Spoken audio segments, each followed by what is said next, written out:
திருவள்ளுவரின் வழியில் வாழ்ந்து வாழ்வின் உன்னத நிலையினை அடைய திருக்குறளோடு நாம் என்னும் இந்த நிகழ்விலே இணைந்திருக்கின்ற உங்கள் அனைவருக்கும் முதற்கண் வணக்கம். குறள் எண் 304, அதிகாரம் வெகுளாமை. ஒரு நாள் காலையில் பிரபல எழுத்தாளர் ஒருவர் நியூயார்க் நகரத்தின் சுரங்கப்பாதை ஒன்றில் அமைதியாக அமர்ந்திருந்தார். சிலர் கண்களை மூடி தியானம் செய்து கொண்டிருந்தனர். சிலர் பத்திரிகைகள் படித்துக் கொண்டிருந்தனர். அந்த இடத்தில் ஓர் அமைதியான சூழ்நிலை நிலவியது. திடீரென்று அங்கு ஒருவர் தனது 2 குழந்தைகளுடன் வந்தார். அவர் அந்த எழுத்தாளரின் அருகே கண்களை மூடி அமர்ந்தார். அந்த சிறுவர்கள் இருவரும் சத்தம் போட்டு விளையாட ஆரம்பித்தனர். பின்னர் அவர்களுக்குள் சண்டையிட்டுக் கொண்டு ஒருவரை ஒருவர் பொருட்களை எடுத்து வீசிக்கொண்டிருந்தனர். சிறிது நேரத்தில் அங்கிருந்த அமைதி காணாமல் போயிற்று. தந்தையோ அந்த சிறுவர்களை கண்டிக்காமல் கண்களை மூடியபடியே அமர்ந்திருந்தார்.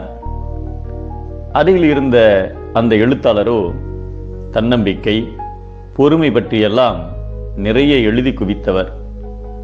அவரே பொறுத்து பார்த்து ஒரு கட்டத்தில் பொறுமை இழந்தார். தன் அருகே கண்ணை மூடிக்கொண்டு அமர்ந்திருந்த தந்தையிடம், உங்கள் பிள்ளைகள் மற்றவர்களை தொந்தரவு செய்கிறார்கள், அவர்களை கொஞ்சம் கட்டுப்படுத்துங்களேன் என்று சற்று கோபத்துடன் சொன்னார்.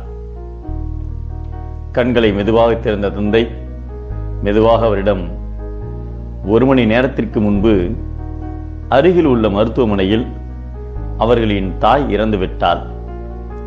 உடலை தர சிறிது நேரமாகும் என்று சொன்னதால் அங்கிருக்க முடியாமல் இங்கு வந்தேன். குழந்தைகளுக்கு எப்படி புரிய வைப்பது என்று தெரியவில்லை, மன்னிக்கவும் என்றார். அதை கேட்டதும் அந்த எழுத்தாளருக்கு சிறுவர்கள் மீது கொண்டிருந்த கோபமெல்லாம் ஒரு கணத்தில் மறைந்து போனது. அதற்கு பதிலாக மனதினில் இரக்கம் எழவே வருத்தம் தெரிவித்துவிட்டு, ஏதாவது உதவி தேவையா என்று மனதார கேட்டார். செயல்திறன் மிக்க மனிதர்களின் 7 பழக்கங்கள் என்ற புகழ்பெற்ற புத்தகத்தை எழுதிய ஸ்டீஃபன் ஆர் கோவேதான் அந்த பிரபல எழுத்தாளர்.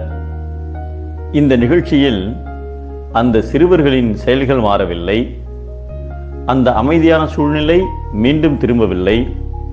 ஆனால் அந்த குழந்தைகளின் சூழ்நிலை விளங்கியதும் அவருடைய கோபமான மனநிலை முற்றிலுமாக மாறிவிட்டது. முகத்தில் சிரிப்பையும் மனத்தில் மகிழ்ச்சியையும் கொன்றுவிடும் கோபத்தை விட வேறு பகை எதுவும் இல்லை என்பதை நகையும் உவகையும் கொல்லும் சினத்தின் பகையும் உளவோ பிற என்கிறார் நம் தெய்வப்புலவர் திருவள்ளுவர். சிரிப்பும் மகிழ்ச்சியும் கோபத்தால் அழியும், சிரிப்பும் மகிழ்ச்சியும் அன்பில் விளையும்.